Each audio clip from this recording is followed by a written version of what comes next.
నమస్తే welcome to Telugu one news. ప్రస్తుతం మనతో ఉన్నారు పొలిటికల్ అనలిస్ట్ అంకమరావు గారు. ఆయనతో మాట్లాడిద్దాం. నమస్తే సార్. సార్, ఈరోజు మనం చూస్తూ ఉన్నాం వైసీపీ నేత అంబటి రాంబాబు ప్రెస్ మీట్ పెట్టడం జరిగింది అన్నా క్యాంటీన్ గురించి. సో అన్నా క్యాంటీన్ మీద ఫండ్స్ ఏవైతే వస్తున్నాయో అవన్నీ చంద్రబాబు ఇంటికి మళ్ళిస్తున్నారు అని చెప్పని అంటున్నారు. అంటే దీన్ని మనం ఏ విధంగా చూడొచ్చు? ముందుగా అన్నా క్యాంటీన్కి సంబంధించి 2018లో మొదలుపెట్టారు తెలుగుదేశం పార్టీ.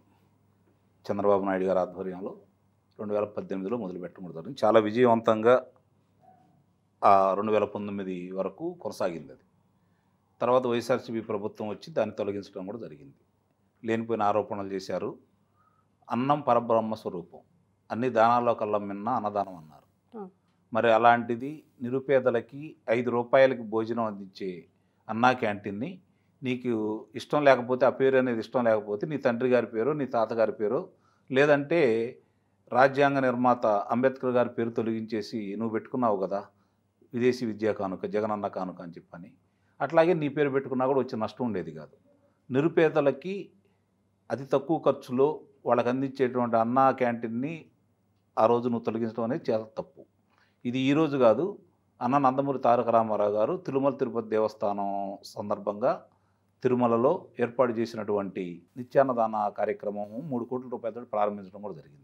ఈరోజు ఎందరో దాతలు విరాళంగా ఇస్తూ ఇప్పటికీ దాన్ని నిత్యాన్నదానాన్ని ఏ విధంగా కొనసాగిస్తున్నారో చూస్తూనే ఉన్నాం.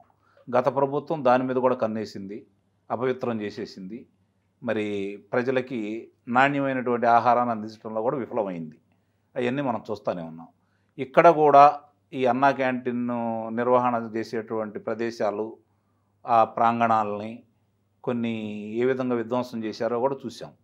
అలాగే కుప్పంలో అన్నా క్యాంటీన్ నిర్వహిస్తూ ఉంటే ఏ విధంగా దౌర్జన్యం చేశారో చూసాం. అలాంటి ప్రభుత్వంలో ప్రతినిధులుగా ఉన్న వీళ్ళ నోటి నుంచి ఇంతకంటే మంచి మాటలు వస్తాయని చెప్పని మనం ఎలా ఆశిస్తామని చెప్పండి. ఇప్పుడు అన్నా క్యాంటీన్కి సంబంధించి మొన్న అంటే ఈ అక్షయ పాత్ర ఫౌండేషన్ ద్వారా కావచ్చు, లేకపోతే ఇస్కాన్ ద్వారా వాళ్ళే కదా చేస్తుంది. ఈ చేసే కార్యక్రమంలో భువనేశ్వర్ గారు ₹1 కోటి విరాళం ప్రకటించారు. లేదు, నిన్న వచ్చేతలికి భాష్యం విద్యా సంస్థల అధిపతి అయినటువంటి రామకృష్ణ గారు వాళ్ళ కుమారుడి ద్వారా ₹1 కోటి ఇవ్వడం కూడా జరిగింది. అలాగే రాజుగారు ప్రతి సంవత్సరం ₹1 కోటి కాడికి ₹5 కోట్ల విరాళం ప్రకటించడం కూడా జరిగింది. ఇవన్నీ చూస్తూ ఉంటే ప్రజలు దీన్ని ఎంతగా అంటే దాతలు అన్నదానానికి ఉన్నటువంటి విశిష్టతను గుర్తించేసి వాళ్ళు ముందుకొచ్చి ఇస్తూ ఉన్నారు.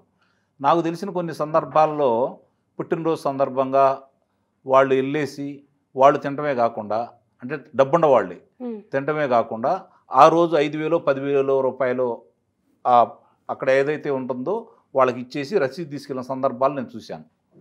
నాకు తెలిసిన వాళ్ళే చేసిన సందర్భాలు అనమాట.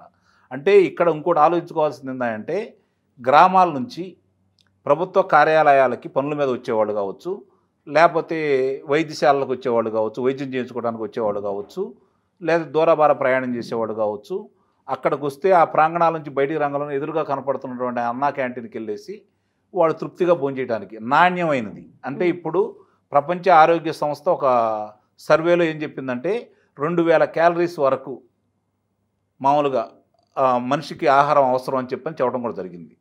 మరి అలాంటిది 250 క్యాలరీలు ఉదయం పూట అల్పాహారం, మధ్యాహ్నం భోజనం కావచ్చు, సాయంత్రం భోజనం కావచ్చు, 900 క్యాలరీల కాడికి 1800 క్యాలరీలు, ఇది 250, అంటే 2,050 క్యాలరీలు నిత్యం అందిస్తుంది ఈ అన్నా క్యాంటీన్ అనేది. అంటే సగటు మానవుడికి సరిపోయే విధంగా కూడా అది ఉంటుందనేది చాలా స్పష్టంగా వాళ్ళు గణాంకాలతోటి ఆరోగ్యపరంగా ఆలోచించుకొని విశిష్టంగా చేస్తున్నటువంటిది, నాణ్యమైనటువంటి ఆహారాన్ని అందిస్తున్నారు.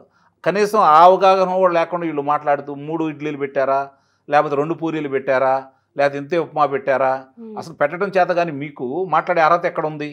మీరు మాట్లాడేటప్పుడు మీరు అన్నం తింటున్నారా, అశుద్ధం తింటున్నారా అని కూడా ఆలోచించుకోవాలి కదా. మీరు ఏ విధమైనటువంటి పదాలను ఉపయోగిస్తున్నారు? ఈరోజు నిరుపేదల గురించి మాట్లాడుతూ ఉన్నారు. శాసనసభ్యుడు కూడా మాట్లాడాడు దాని గురించి. దీన్నేదో వాళ్ళు చేస్తుంటా ఉంటే అంటే ఇట్లా అన్నం పెట్టడం అనేది చిన్నతనంగా భావించినట్టు మాట్లాడాడు ఆయన. అంటే అడుగు తినేవాళ్ళగా చేస్తున్నారా అని చెప్పని కూడా మాట్లాడటం కూడా జరిగింది. ఒకసారి వెనక్కి తిరిగి ఆలోచించుకోండి. నిరుపేదల కోసం చేసేది, దళితుల వర్గాలకు సంబంధించి మీరు గతంలో మీ ప్రభుత్వం వాళ్ళని ఏ విధంగా విధ్వంసం చేసింది, వాళ్ళకి ఉన్నటువంటి ఆస్తిపాస్తులు ఏ విధంగా లాక్కుంది, వాళ్ళకి రావాల్సినటువంటి పథకాలను ఏ విధంగా రద్దు చేసింది అందరూ చూశారు కాబట్టి మిమ్మల్ని దూరంగా పెట్టారు. ఇంకా బుద్ధి తెచ్చుకోకుండా, కనీసం జ్ఞానోదయం రాకుండా ఈరోజు మీరు ఒక మంచి కార్యక్రమానికి వేడుకలాగా నిర్వహిస్తున్న ఈ కార్యక్రమానికి చంద్రబాబు నాయుడు గారి ఇంట్లో డబ్బులు పెడుతున్నారా, లేదంటే నారాయణ గారు వాళ్ళ జేబులోంచి ఇస్తున్నారా, ఈ విధంగా మాట్లాడుతున్నారా అంటే ఈరోజు ట్రస్ట్ ద్వారా భువనేశ్వర్ గారు ఇచ్చారు. మిగిలిన వాళ్ళందరూ ముందుకు వస్తానే ఉన్నారు. మొదలైందే నిన్న. దాని గురించి అప్పుడే మీరు మాట్లాడుతున్నారంటే నిరుపేదలకి ఆహారం అందించే విషయంలో కూడా మీరు ఎంత విషం కక్కుతున్నారనేది ప్రజలు ఈరోజు అర్థం చేసుకుంటూనే ఉన్నారు. మిమ్మల్ని వాళ్ళు ఆంధ్ర రాష్ట్రంలో ఉండకూడదని ప్రజలు ఆ తీర్పు ఇచ్చారు. అయినా సరే ఎందుకు ఇలా జరిగిందని చెప్పి మీరు అవగాహన చేసుకోకుండా, ఈరోజు కూడా దాని గురించి పునఃసమీక్ష చేసుకోకుండా, ప్రజలతోటి మనం ఎందుకు దూరం అయ్యాము, మన ఎందుకు ఇంత శిక్ష వేశారు అని చెప్పని ఆలోచించుకోకుండా ఈ విధంగా మాట్లాడుతున్నారంటే ఇలాంటి వాళ్ళని ప్రోత్సహిస్తున్నారు అంటే ఆలోచించుకోవాలి. ప్రజలైతే ఒక నిర్ణయానికి వచ్చున్నారు, వీళ్ళ గురించి పట్టించుకోకూడదు, వీళ్ళ గురించి అసలు మనం మాట్లాడటం అనేది ఈ రాష్ట్రానికి, రాష్ట్ర భవిష్యత్తుకి వీళ్ళ పేరు తలుచుకోవడమే తప్పనే భావనలో ప్రజలు ఉన్నారు. ఈరోజు జరుగుతూ ఉంది నిరుపేదల కోసం, అలాగే వృద్ధుల కోసం. ఇప్పుడు గ్రామాల్లో చూసుకుంటా ఉంటే గ్రామం నుంచి వస్తారండి ఉదయం పూట, వచ్చి ప్రభుత్వ కార్యాలయాల్లో పనుల గురించి వస్తారు. మధ్యాహ్నానికి పనులు పూర్తి కావు వాళ్ళకి. కాబట్టి వాళ్ళకి తక్కువ రేట్లో అన్న క్యాంటీన్ ద్వారా అందుతుంటే తప్పేంటి? దాంట్లో ఇంకేదన్నా నాణ్యంగా ఏదన్నా చేయమని చెప్పండి, లేకపోతే మీరు కూడా విరాళాలు ఇవ్వండి, ఇంకా కొన్ని పదార్థాలు చేర్చమని చెప్పండి, మంచి సలహాలు ఇవ్వండి. అట్లాంటివి చేయకుండా దాని మీద నిరుపేదలకి వాళ్ళకి నోటికాడికి వచ్చే కూడిని మీరు ఏదైతే గతంలో కాలదన్నారో ఇప్పుడు కూడా దాన్ని వీళ్ళు చేస్తున్న మంచి పనికి నిరుపేదలకు అందకూడదని చెప్పి మీరు కోరుకుంటున్నారని స్పష్టంగా అర్థమైంది. మీరు పేదలకు వ్యతిరేకమైన ప్రభుత్వం మీది, మీ పాలకుడు గతంలో మీరు చేసినటువంటి పాలన చాలా స్పష్టంగా అర్థమైపోయింది. ఇంకా ఆ విషయాన్ని ఎందుకు కక్కుతారు? సార్ దీన్ని ప్రజలు ఏ విధంగా అనుకుంటున్నారు? అంటే ఇది ఇలాగే కొనసాగే అవకాశం ఉందా? నిస్సందేహంగా కొనసాగుతుంది, అనుమానమే లేదు. తెలుగుదేశం ప్రభుత్వం ఈరోజు కొత్త ఏం కాదు. అన్న నందమూరి తారక రామారావు గారు అధికారంలో వచ్చినప్పుడు కూడా కూడు గూడు గుడ్డ అనే నినాదంతో రావడం కూడా జరిగింది. ఆయన కిలో ₹2 బియ్యం పథకం కావచ్చు, ₹50కి జనతా వస్త్రాలు కావచ్చు, పక్కా ఇళ్ళు కావచ్చు, ఆ రోజు పరిపూర్ణంగా చేయటం కూడా జరిగింది. దాన్ని కొనసాగింపుగానే చంద్రబాబు నాయుడు గారు సంక్షేమ పథకాలను ఈ విధంగా తీసుకుంటూ వస్తూ ఉన్నాడు. ఈరోజు నిరుపేదల కోసం ఏర్పాటు చేసినటువంటి ఈ కార్యక్రమాన్ని కనుక మనం చూసుకుంటా ఉంటే దీనికి దాతలు కూడా పెద్ద ఎత్తున ముందుకు వస్తున్నారు. ఎందుకంటే ఆకలి ఎలా ఉంటుందో, ఆ మామూలుగా అన్నదానం చేస్తే ఎంత పుణ్యం ఉంటుందో తెలిసిన చాలామంది కూడా ఈరోజు మానవత్వం దృష్టిలో పెట్టుకొని మనుషులుగా వాళ్ళు ముందుకొచ్చేసి ఈరోజు ఈ కార్యక్రమానికి ఇంత వితరణతోటి కూడినటువంటి మామూలుగా వాళ్ళు ఏ విధంగా భూ విరాళాలు ఇస్తున్నారో వాటికి సంబంధించి ఇంకొంచెం రేపు పొద్దున విస్తృతంగానే వచ్చేసి దీన్ని నిరంతరం కొనసాగించే విధంగా దాతలు ముందుకు వస్తారని అయితే నేను భావిస్తున్నాను.